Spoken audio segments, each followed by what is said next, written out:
ক্বারাআ আয়াতাল কুরসি দুবুরা কুল্লি সালাতিন মাকতুবাহ লাম ইয়ামনাহু মিন দুখুলিল জান্নাতি ইল্লাল মাউত। রাসূলুল্লাহ সাল্লাল্লাহু আলাইহি সাল্লাম বলেন, প্রত্যেক পাঁচ ওয়াক্ত ফরজ নামাজের পর কেউ যদি আয়াতুল কুরসি তেলাওয়াত করে, পাঠ করে, এটা যদি কেউ পড়ে, সে আর জান্নাত এই দুইটার মাঝে পার্থক্য থাকবে শুধু তার মৃত্যু, বাধা থাকবে শুধু মৃত্যু। সে মারা যাবে, জান্নাতে প্রবেশ করবে। আল্লাহ তাআলা আমাদেরকে আমল করার তৌফিক দান করেন। আমরা যখন বিছানায় যাব ঘুমানোর জন্য, তখনও আমরা এই আমলটা করব। সহিহ বুখারীর বর্ণনা 2311 নম্বর হাদিস। এই হাদিসের বর্ণনাকারী সাহাবী আবু হুরায়রা রাদিয়াল্লাহু তাআলা আনহু, তিনি বলেন, ওয়াক্কালানি রাসূলুল্লাহ সাল্লাল্লাহু আলাইহি ওয়াসাল্লাম ফি হিফজি যাকাতি রমাদান। আবু হুরায়রা রাদিয়াল্লাহু তাআলা আনহু বলেন, রাসূলুল্লাহ সাল্লাল্লাহু আলাইহি ওয়াসাল্লাম আমাকে সদকাতুল ফিতরের মাল পাহারা দেওয়ার জন্য আমাকে নিযুক্ত করলেন, আমাকে দায়িত্ব দিলেন। রমজান মাসের সদকাতুল ফিতর যেটা আমরা আদায় করি, এই সদকাতুল ফিতরের মাল যেখানে জমা করে রাখা হয়েছে, ওই গোডাউন পাহারা দেওয়ার জন্য রাসূলুল্লাহ সাল্লাল্লাহু আলাইহি সাল্লাম তার সাহাবী আবু হুরায়রা রাদিয়াল্লাহু তাআলা আনহুকে দায়িত্ব দিলেন। তো তিনি বলেন, আমি পাহারা দেই। রাতের বেলা একটা ঘটনা ঘটছে। আতানি আতিন ফাজালা ইয়াহসু মিনাত তাআম। রাতের বেলা এক চোর আসছে। চোর আইসা খাদ্যের গুদামের মধ্যে হাত দিছে চুরি করার জন্য। ফাআখাযতুহু ফাকুলতু লা আরফা'আন্নাকা ইলা রাসূলিল্লাহি সাল্লাল্লাহু আলাইহি ওয়াসাল্লাম। আমি চোরকে ধরলাম। ধরার পর আমি বললাম, আমি অবশ্যই তোমাকে আল্লাহ রসুলের কাছে নিয়ে যাব। চোর আমাকে বলল, ইন্নী মুহতাজ ওয়ালি ইয়ালুন ওয়ালি হাজাতুন শাদীদা। আবু হুরায়রা, আমি বড় অভাবী মানুষ, আমার দায়িত্বে পরিবার আছে, আমার প্রচন্ড সমস্যা, তাই চুরি করার জন্য আসছি। মেহেরবানি করে আমাকে ছেড়ে দাও, ওয়াদা করলাম আর কখনো আসবো না। মায়া লাগছে, ছেড়ে দিস। আসলেই মনে হয় লোকটার সমস্যা, চোরের মনে হয় সমস্যা, এই জন্য ছেড়ে দিস। আবু হুরায়রা রাদিয়াল্লাহু তাআলা আনহু বলেন, ফাআসবাহতু, আমি সকাল করলাম। যখন সকাল হলো, রাসূলুল্লাহ সাল্লাল্লাহু আলাইহি সাল্লাম আমাকে বললেন, মা ফাআলা আসিরুকাল বারিহাতা ইয়া আবু হুরায়রা। আবু হুরায়রা, গত রাত তোমার বন্দী তোমার সাথে কি করেছে? রাতের বেলা যেই চোর তুমি ধরছ, যেই বন্দী তুমি আটক করেছিলা, সেই বন্দী তোমার সাথে কি করেছে? হাদিস দ্বারা বোঝা যায়, গত রাতের ঘটনা আল্লাহ তাআলা ওহীর মাধ্যমে আল্লাহ নবীকে আগে জানিয়ে দিয়েছেন। আবু হুরায়রা রাদিয়াল্লাহু তাআলা ব্যাপারটা নবীকে জানানোর আগে আল্লাহ তাআলা জানিয়ে দিয়েছে। তো আবু হুরায়রা রাদিয়াল্লাহু তাআলা আনহু বলেন, শাকা হাজাতান শাদীদাতান ওয়া ইয়ালা। ইয়া রাসূলুল্লাহ, লোকটা বড় অভাব পেশ করেছে, লোকটার পারিবারিক সমস্যা, প্রচন্ড সমস্যায় পড়ার কারণে লোকটা রাতের বেলা চুরি করার জন্য আসছে। আমার কাছে এমন ভাবে তার অভাব অনটন পেশ করেছে, ফাখাল্লাইতু সাবিলা, তার অভাব অনটনের কথা শুই না আমি তাকে ছেড়ে দিছি। ফাকাল রাসূলুল্লাহ সাল্লাল্লাহু আলাইহি ওয়াসাল্লাম, ক্বাদ কাযাবাকা ইন্নাহু সায়াউদ। আবু হুরায়রা, সে মিথ্যা কথা বলছে, সে আবার আসবে। চোর তোমার সাথে মিথ্যা কথা বলছে, চোর আবার আসবে। আবু হুরায়রা রাদিয়াল্লাহু তাআলা আনহু বলেন, ফাআরাফতু আন্নাহু সায়াউদ লিকাউলি নবী সাল্লাল্লাহু আলাইহি ওয়াসাল্লাম ইন্নাহু সায়াউদ। আবু হুরায়রা রাদিয়াল্লাহু তাআলা আনহু বলেন, আমি নিশ্চিত হয়ে গেলাম সে আবার আসবে, কারণ আল্লাহ নবী বলছে সে অবশ্যই আবার আসবে। নবী যেহেতু বলছে আসবে, সে নিশ্চিত আবার আসবে। নবীর কথা সত্য কথা। ফারাসাতুহু, দ্বিতীয় দিন আমি ওত পেতে বসে আছি চোর ধরার জন্য। রাত যখন হয়, চোর সাহেব আইসা বসছে। রাতের বেলা চোর আসছে। আসার পর ফাজালা ইয়াহসু মিনাত তাআম, আবার খাবারের মধ্যে হাত দিস। ফাআখাযতুহু, আমি তাকে পাকড়াও করলাম আর বললাম, লা আরফা'আন্নাকা ইলা রাসূলিল্লাহি সাল্লাল্লাহু আলাইহি ওয়াসাল্লাম, অবশ্যই অবশ্যই আমি তোমাকে আল্লাহ রাসূলের কাছে নিয়ে যাব। চোর আবার বলতেছে, আবু হুরায়রা ইন্নী মুহতাজ ওয়ালি ইয়ালুন ওয়ালি হাজাতুন শাদীদা, আমি বড় অভাবী মানুষ, আমার পরিবারের দায়িত্ব আছে, প্রচন্ড সমস্যা আছে আমার, তাই চুরি করার জন্য আসলাম। আজকের মতো আমাকে ছেড়ে দাও, ওয়াদা করলাম আর কখনো আসবো না। দ্বিতীয় দিনও মায়া লাগছে, ছেড়ে দিস। পরের দিন রাসূল সাল্লাল্লাহু আলাইহি সাল্লাম বললেন, মা ফাআলা আসিরুকাল বারিহাতা ইয়া আবা হুরায়রা, আবু হুরায়রা তোমার বন্দী গত রাতে কি করেছে বলো তো? গতকালও চোর আসছে, কি কি আচরণ করছে বলো। তো আবু হুরায়রা রাদিয়াল্লাহু তাআলা আনহু বললেন, হুজুর গত রাতে আসছে, আসার পর গত রাতেও আমার কাছে অভাব অনটন পেশ করছে, তার প্রচন্ড সমস্যা, আমি তার এই সমস্যার কথা শুই না, আমি তাকে ছেড়ে দিছি। রাসূলুল্লাহ সাল্লাল্লাহু আলাইহি সাল্লাম বলেন, ক্বাদ কাযাবাকা ইন্নাহু সায়াউদ, সে মিথ্যা কথা বলছে, সে আবার আসবে। আবু হুরায়রা রাদিয়াল্লাহু তাআলা আনহু বলেন, আমি নিশ্চিত হয়ে গেলাম সে আবার আসবে। তৃতীয় রাত আমি অপেক্ষায় থাকলাম। আবার চোর এসে গেছে। আসার পর ফাখাস্তুহু, চোর আমি পাকড়াও করলাম, করার পর তাকে আমি বললাম, হাদিহি আখিরু সালাসি মাররাত, আজকে হলো 3 নাম্বার বার, আর আজকে হলো শেষবার। গত 2 দিন তুমি আমাকে এটা সেটা বলে আমার কাছ থেকে তুমি পার পেয়ে গিয়েছ, আজকে হলো শেষবার, এই নিয়ে মোট 3 বার তুমি আসলা, আজকে আর ছাড়াছাড়ি নাই। লা আরফা'আন্নাকা ইলা রাসূলিল্লাহি সাল্লাল্লাহু আলাইহি ওয়াসাল্লাম, আমি অবশ্যই অবশ্যই তোমাকে আল্লাহর নবীর কাছে পেশ করব, এবার কোনো অজুহাতে কাজ হবে না। চোর বুঝতে পারলো আজকে কোনোভাবেই আবু হুরায়রা থেকে মুক্তি পাওয়া সম্ভব না। চোর আবু হুরায়রাকে বলল, তুমি আমাকে ছেড়ে দাও, দানি উআল্লিমকা কালিমাত, আমাকে তুমি ছেড়ে দাও, আমি তোমাকে কিছু ভালো ভালো বিদ্যা শিখাইয়া দেই। চোরে বলল, আমাকে ছেড়ে দাও, আমি তোমাকে কিছু ভালো বিদ্যা শিখাইয়া দেই, ভালো কিছু কথা শিখাইয়া দেই, তোমার কাজে লাগবে। হাদিসে আসছে সাহাবায়ে কেরাম জ্ঞানের প্রতি ছিলেন খুব আগ্রহী, তারা এলেমের জন্য খুব আগ্রহী ছিলেন, এলেমের প্রতি তাদের অনেক আগ্রহ ছিল। তা আবু হুরায়রা রাদিয়াল্লাহু তাআলা আন যখন শুনলেন বিদ্যা শিখাবে, তখন তিনি বললেন, ঠিক আছে, কি বিদ্যা? চোর তখন শিখাইয়া দিল, ইদা আওয়াইতা ইলা ফিরাশিকা ফাকরা আয়াতাল কুরসি,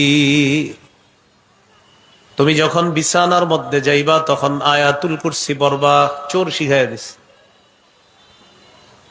তুমি যদি আয়াতুল কুরসি পড়ো, ফাইন্নাহু লা ইয়াজালা আলাইকা মিনাল্লাহি হাফিজুন ওয়ালা ইয়াকরাবান্নাকা শাইতানুন হাত্তা তুসবিহা, তুমি যদি আয়াতুল কুরসি পড়ো, সারা রাত আল্লাহর পক্ষ থেকে একজন পাহারাদার তোমার রক্ষণাবেক্ষণ করবে, তোমাকে হেফাজত করবে, এবং সকাল পর্যন্ত শয়তান তোমার কাছে আসতে পারবে না। চোর এই বিদ্যা শিখাই দিস। শিখাই দেওয়ার পর চোরকে ছেড়ে দিস। পরের দিন রাসূল সাল্লাল্লাহু আলাইহি সাল্লামের সাথে দেখা। কি ব্যাপার আবু হুরায়রা, গত রাত তোমার বন্দির খবর কি, কি করেছে বন্দি? আবু হুরায়রা রাদিয়াল্লাহু তাআলা আনহু বললেন, হুজুর গত রাতেও ধরছিলাম, আপনার কাছে আনবো, পুরো আমি ইয়াকিন ছিল আমার যে আপনার কাছে আনবই, না, আমাকে একটা বিদ্যা শিখাই দিস, এই জন্য আমি তাকে ছেড়ে দিস। কি বিদ্যা শিখাইছে বলতো? সাহাবী আবু হুরায়রা রাদিয়াল্লাহু তাআলা আনহু বললেন, হুজুর আমাকে বলছে যখন বিছানায় যাব তখন আমাকে আয়াতুল কুরসি পড়ার আমল শিখাইয়া দিছে। এটা যদি আমি পড়ি, সারা রাত আল্লাহর পক্ষ থেকে একজন হাফেজ, একজন সংরক্ষণকারী আমার সংরক্ষণ করবে, সকাল পর্যন্ত শয়তান আমার কাছে আসতে পারবে না। এমন একটা বিদ্যা আমাকে শিখাইয়া দিস। রাসূলুল্লাহ সাল্লাল্লাহু আলাইহি সাল্লাম বললেন, কদ সাদাকাকা ওয়া ইন্নাহু কাযূব। সে গতকালকে তোমার সাথে সত্য কথা বলছে, তবে সে সবচেয়ে বড় মিথ্যাবাদী।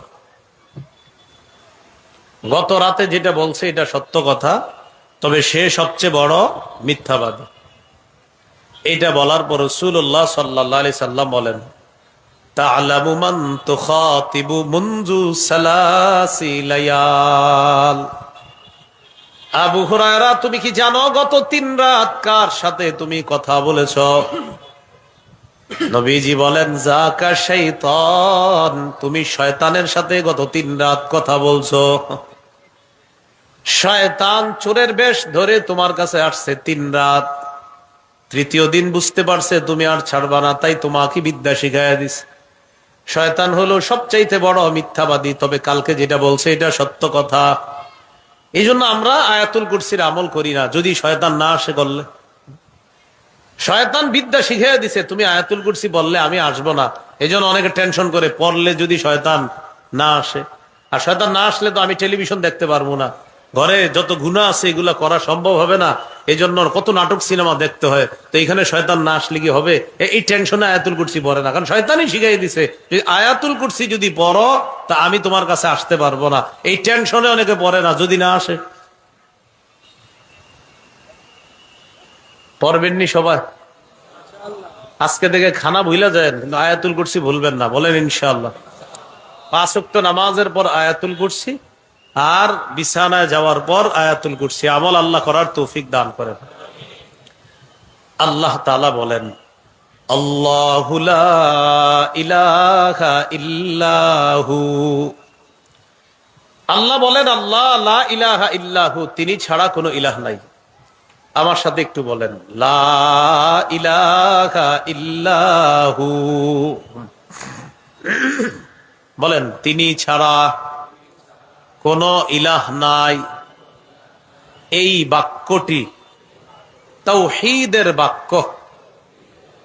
বলেন তো, আল্লাহু লা ইলাহা ইল্লাহু, এই লা ইলাহা ইল্লাহু এটা কিসের বাক্য? তাওহীদের মৌলিক 4টি শর্ত আছে। প্রিয় মুসলমান ভাইরা, তাওহীদের মৌলিক শর্ত কয়টি? 4টি। মন দিয়ে শুনেন, আশা করি মনে থাকবে। আমার সাথে একটু বলেন, বলেন, তিনি ছাড়া কোনো ইলাহ নাই, এই বিশ্বাস নিয়ে মৃত্যুবরণ করা, এটা হলো প্রথম শর্ত। তাওহীদের 1 নম্বর শর্ত, আল্লাহ ছাড়া কোনো ইলাহ নাই, এই বিশ্বাস নিয়ে মৃত্যুবরণ করা, এটা 1 নম্বর শর্ত। সহিহ বুখারীর বর্ণনা 26 নম্বর হাদিস। عن عثمان رضي الله تعالى عنه قال قال رسول الله صلى الله عليه وسلم من مات وهو يعلم أنه لا إله إلا الله دخل الجنة। নবীজি বলেন, কোন ব্যক্তি যদি এমন অবস্থায় মারা যায়, সে বিশ্বাস করে আল্লাহ ছাড়া কোনো ইলাহ নাই। কোন ব্যক্তি যদি মারা যায় এমন অবস্থায় যার বিশ্বাস হলো আল্লাহ ছাড়া কোনো ইলাহ নাই, দাখালাল জান্নাহ, আমি নবী বলে দিলাম সে জান্নাতে প্রবেশ করবে। এটা 1 নম্বর শর্ত। তাহলে আল্লাহ ছাড়া কোনো ইলাহ নাই বিশ্বাস নিয়ে মরতে হবে, শিরিকের গন্ধ থাকা যাবে না। সহিহ বুখারীর বর্ণনা 1237 নম্বর হাদিস। জিবরিল আমিন রাসূল সাল্লাল্লাহু আলাইহি সাল্লামের কাছে আসছে, আসার পর বললেন, বাশশির উম্মাতাকা আন্নাহু মান মাতা মিন উম্মাতিকা লা ইউশরিকু বিল্লাহি শাইআ দাখালাল জান্নাহ। জিবরিল আমিন বলে, ইয়া রাসূলুল্লাহ, আপনি আপনার উম্মতকে সুসংবাদ জানায়া দেন, আপনার কোন উম্মত যদি এমন অবস্থায় মারা যায় যে আল্লাহর সাথে শিরিক করে না, তাকে সুসংবাদ দিয়ে দেন সে জান্নাতে প্রবেশ করবে। তাওহীদের কয় শর্ত?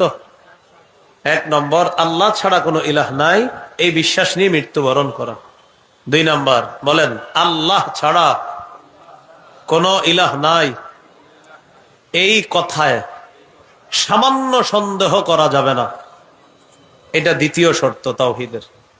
সূরা হুজুরাতের 15 নম্বর আয়াতে আল্লাহ বলেন, ইন্নামাল মুমিনুনা আল্লাযীনা আমানু বিল্লাহ ওয়া রাসূলিহি সুম্মা লাম ইয়ারতাবু ওয়া জাহাদু বিআমওয়ালিহিম ওয়া আনফুসিহিম ফি সাবিলিল্লাহ উলাইকা হুমুস সাদিকুন। আল্লাহ তাআলা বলেন, প্রকৃত ঈমানদার হলো তারা যারা আল্লাহকে বিশ্বাস করে, রাসূলকে বিশ্বাস করে, কোনো সন্দেহ করে না। আল্লাহ আমার রব, আল্লাহ আমার খালিক, আল্লাহ আমার মালিক, এই কথায় কোনো সন্দেহ করে না। রাসূলকে বিশ্বাস করে, কোনো সন্দেহ করে না।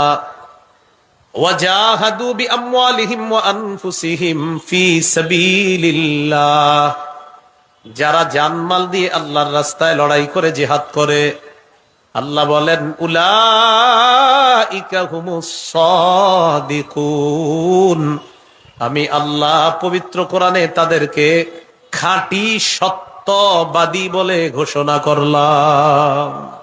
এরা খাঁটি সত্যবাদী, আল্লাহকে আল্লাহ মানে, রসুলকে রসুল মানে, সুম্মা লাম ইয়ারতাবু, একটুও সন্দেহ করে না, তারা খাঁটি সত্যবাদী।